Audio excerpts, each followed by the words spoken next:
Welcome. Hopefully the last video on the theory, things you need to know to do physics problems was helpful, but I figure may as well go over some examples to get the ideas through. So here are some questions from your snapbooks, and I'm just going to go over them. So first step for every problem, it's good to figure out what direction you want to make positive, what direction you want to make negative. I'm going to say up is positive, down is negative, just defaulting. Another good thing to do is to kind of visualize what's going on. So we've got something going up and coming back down to the same height. Hopefully you remember that trick from the theory video. It took 3 seconds to come back down to the same height. So it took 1.5 to reach the max height. And we started at 5 meters per second. So I'm going to start writing stuff down. My initial velocity is 5 meters per second up, so positive. My total time is 3 seconds, but I might want to change that depending on how I decide to solve this. And that's about it. Though I know some tricks based on the fact it's coming back to the point of release. 2 things I know. One, this point up here, my velocity is going to be 0 just for an instant as it reaches its highest point, just switching between going up to going down. Its vertical velocity is going to hit 0 just for an instant. And also, if it started up moving at 5 meters per second, when it comes back down to the same height, it will be going at 5 meters per second down. So my VF is going to be negative 5 meters per second. At this point, it's not too hard to do. As long as you remember definition of acceleration, it's how quickly you're changing your velocity per second. So how quickly it's changing. And to do changing, we just need any 2 points, and we actually know 3. So we can pick any 2 of those points to solve for this. Right at the beginning, at the 1.5 mark, or right at the end. This whole use a different method than in question 15 is basically just saying take another 2 points to find the change in velocity. I'm going to do the whole thing just for fun. My final velocity is going to be negative 5. Remember, final is always final minus initial. So it's going to be negative 5 minus 5 plus 5, which is my initial. So they effectively add, which kind of makes sense if you think of a number line. If you're going from 5 to negative 5, the change in velocity, the length of this vector is going to be 10, right? Because it's going to take 5 to get to 0 and then another 5 to get to negative 5. So this change in velocity here would be negative 10. Anyway, so we got this negative 10, and we're going to use the total time here because we're looking at the whole motion. If we want to use half the time, say from 5 to 0 or from 0 to negative 5, we'd use 1.5. But since we're using the whole motion, we'll use 3 seconds. And so we got negative 10 over 3, or 3.3 repeater meters per second squared down.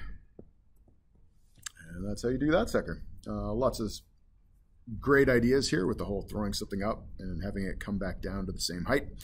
Lots of little tricks for that. Hopefully that helped. Let's do this one. This one's a great question to know. So again, I might use the same up is positive, down is negative. Just a little reminder to myself. I'm going to visualize the question. Effectively, the vehicle is rising vertically at a velocity of 11 meters per second. It was 5 meters above the ground when the object was dropped. If you're moving up and you drop something, it's going to be going the same speed as you initially. So it's basically like you were throwing something up at 11 meters per second, and then it goes down and falls down 5 meters. But I should make that negative because the thing ended up 5 meters down from where it started. So I'll start listing what we know. We know VI equals 11 meters per second, positive. Our displacement is equal to negative 5. And our acceleration is equal to negative 9.8 meters per second squared. And that's all we know for now. Yeah, we're not going to use final velocity of 0 because we need the velocity right before it hit the ground to keep acceleration constant. We can use 9.8 in this case because it is on Earth's surface, and it is the only force acting on it is gravity the whole time it's flying through the air, whereas this one was on planet X with different gravity, so we couldn't use that. So if we do this, I'm going to say, like, you might be tempted to use this formula, which will work as long as you can use quadratic formula, like x equals negative b plus or minus square root of b squared minus 4ac all over 2a. Because we've got a t term and a t squared term, we have to solve a quadratic, which is kind of a pain in the butt. So let's not, and I mean, you can if you love it, but aside from that, I'll just make this a two-step problem. So I'm going to start off just solving for VF. So I'm going to use VF squared equals VI squared plus 2AD. So it's just going to be 11 squared plus 2 times negative 9.8, negative 9.8 times negative 5. Now remember, it's important that we get this negative right. Otherwise, we're not effectively adding these numbers, which we want to be doing. All right, so we got 98 plus 121. 98 plus 121 would be 219. So VF squared is equal to 219, which would be just a shade below 15. So VF is going to be like, I don't know, let's say 14.8 or something delightful like that. Maybe 14.9. So that's what our calculator would spit out. But remember, we just took a square root. We want to find the velocity right here. And square roots always give us a positive answer. We need to use logic to figure out the direction here. Now, I'm going to guess right before it hit the ground, it was moving down, and down is negative. So even though my calculator tells me positive 14.8, I'm going to add this negative here because I know better. Yeah, so anytime you take a square root, use that logic to decide what the direction is. So at this point, I can use, if I'm looking for time, I know definition of acceleration is how much the velocity has changed per second, just rate of change of velocity. I can rearrange this. I can just trade these guys and say, hey, time is equal to how much the velocity has changed divided by, or maybe let's change that to VF minus VI, because change in is always final minus initial, divided by how much it changes every second. And that'll give us the number of seconds. So in this case, we got negative 14.8, which is our final vertical velocity, minus our initial velocity, which is positive 11. So notice, because we made this negative, we're effectively adding them, which is great. Divide that by negative 9.8, and we will get something in the ballpark of 2.5 seconds or something like that. Your numbers may vary because I'm doing this in my head. All right, so that's what you do in 2 seconds. Found the final velocity, and then use that to do change in velocity over acceleration is time. Careful whenever you're taking a square root. Not so subtle hint, probably figure out how to do this. All right, let's do another one. An object is thrown vertically upward. If it takes 5.3 seconds to go up and down, what height did it reach? All right, let's think this through. Things we know. Our total time is equal to 5.3 seconds. And our acceleration, since it's on Earth's surface and it's just flying through the air, not on a slope, not anything else, the only force on its gravity will be negative 9.8. If we make up positive and down negative. So let's imagine the problem. We're throwing something up. It's coming back down to the same height. We know it's going to hit a velocity of 0 at the top. And it'll take just as much time to go up as it does to come down. So it's going to take half of this to go up, which would be 2.65. To go up and 2.65 to come down. That's just half the total time. All right, so if I want to figure out the height, there's no point in using the total motion because my displacement in the total motion is 0 because it just came right back to where it started. But I'm going to use half the motion, and I'm going to use this half because I want to use this formula.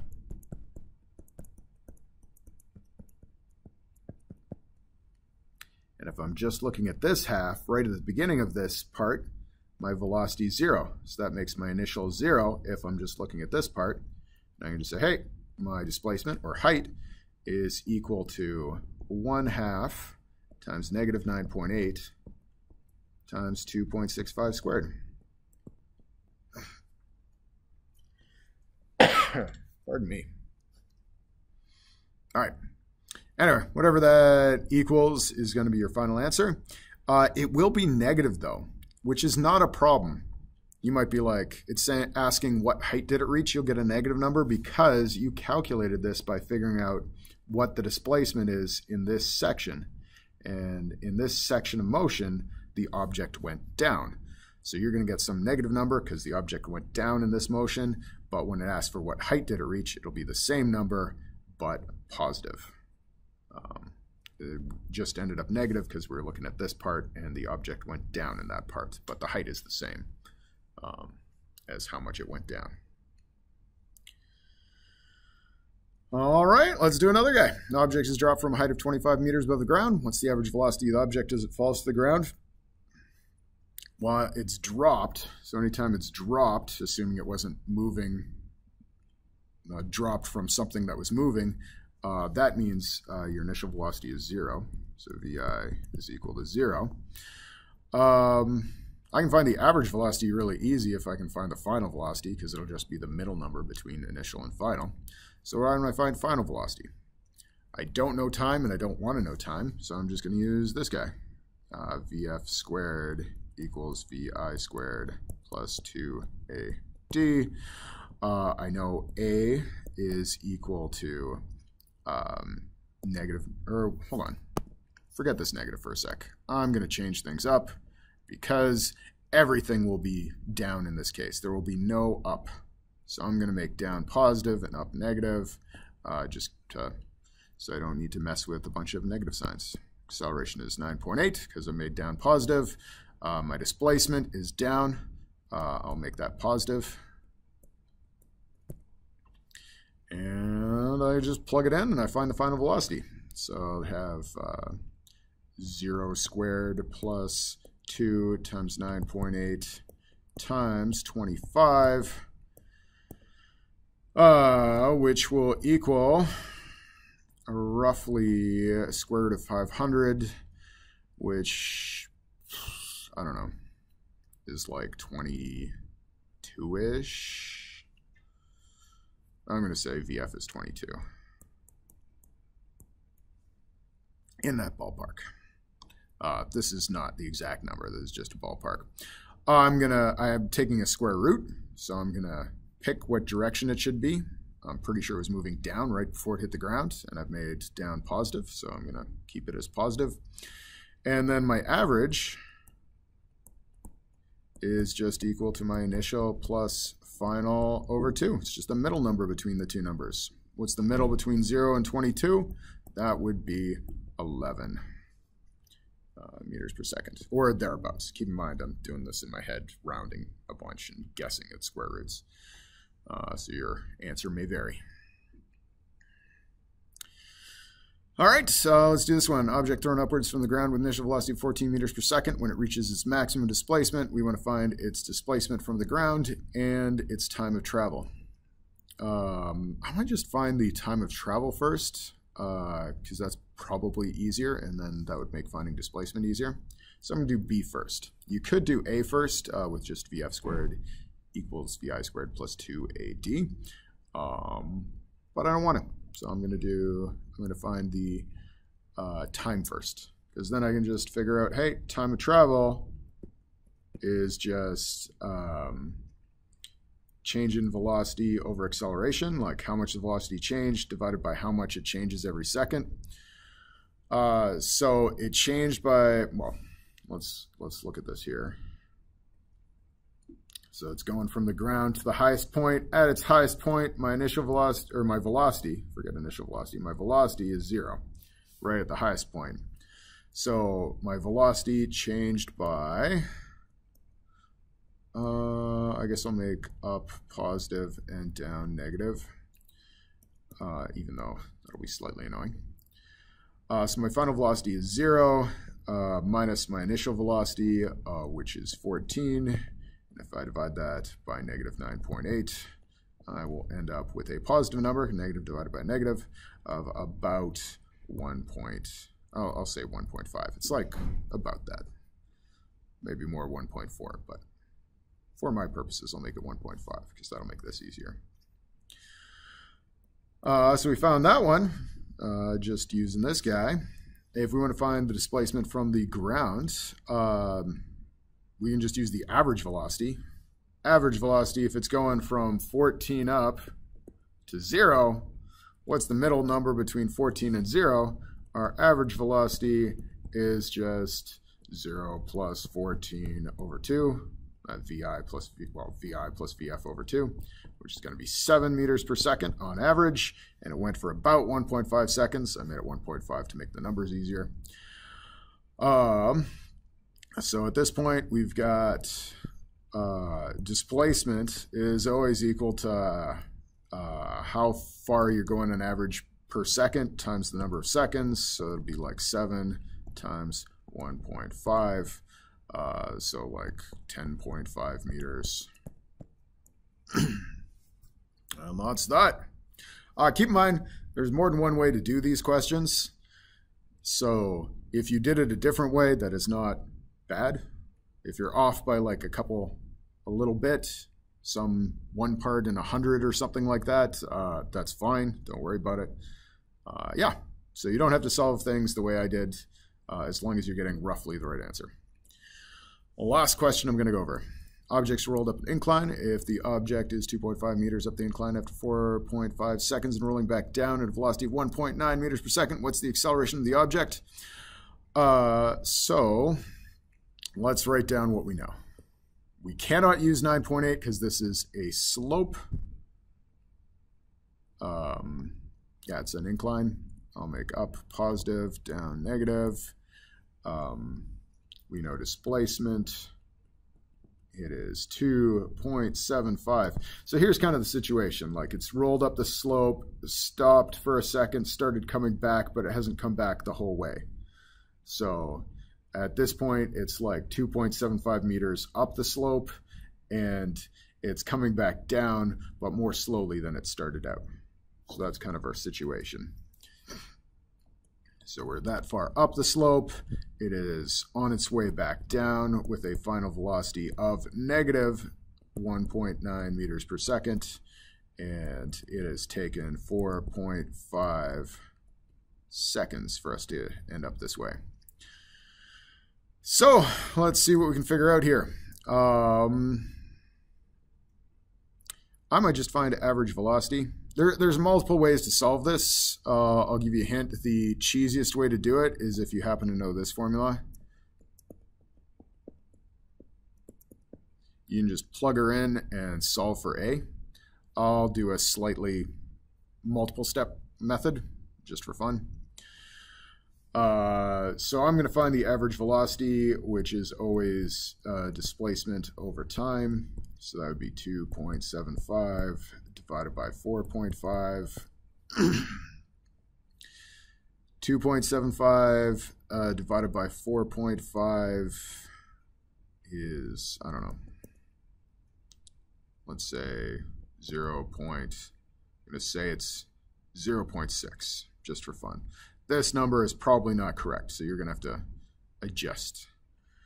So on average, I'm going 0.6 meters up every second. 0.6 times 4, it's not super far off. It's a bit off.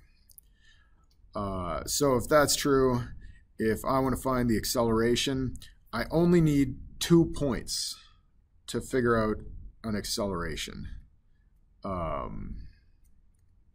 Now, I know that at the very highest, I don't know the time there.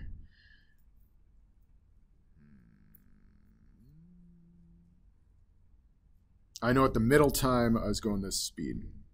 So at the middle time, so at the middle time at 2.25 seconds, I was going exactly this velocity, because the average velocity is the middle velocity that occurs at the middle time. V was equal to 0.6 up, and at 4.5 seconds,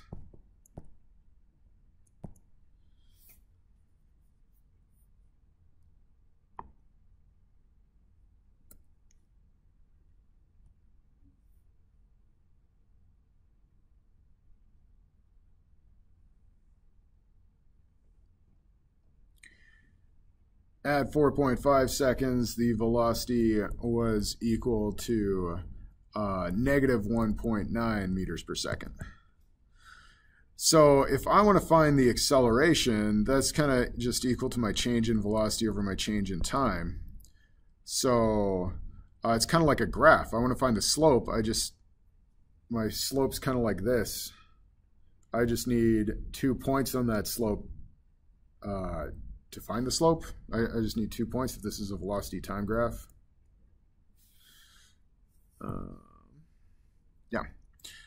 So anyway, I'm going to say final minus initial. So negative 1.9 minus 0.6, all divided by my time difference, which is going to be 4.5 minus 2.25. And so if I'm subtracting these guys, I'll end up with negative 2.5 divided by 2.25. So it's going to be like 1 and a bit. 1 point, I don't know, something. And that's one way you could solve it. By finding the average velocity, realizing that the average velocity actually occurs. It's actually moving at that velocity for the instant at exactly half the time, assuming constant acceleration. So if that's true, we know what time it was moving 0.6 meters per second and what time it was moving at the final velocity of negative 1.9. And we can just do change in velocity over change in time. Again, if this is kind of complicated and you don't understand it, just make sure you've got this formula down and you can just rearrange and solve for acceleration. That'll do too. Just careful of your signs. That's all for today. Thanks for listening.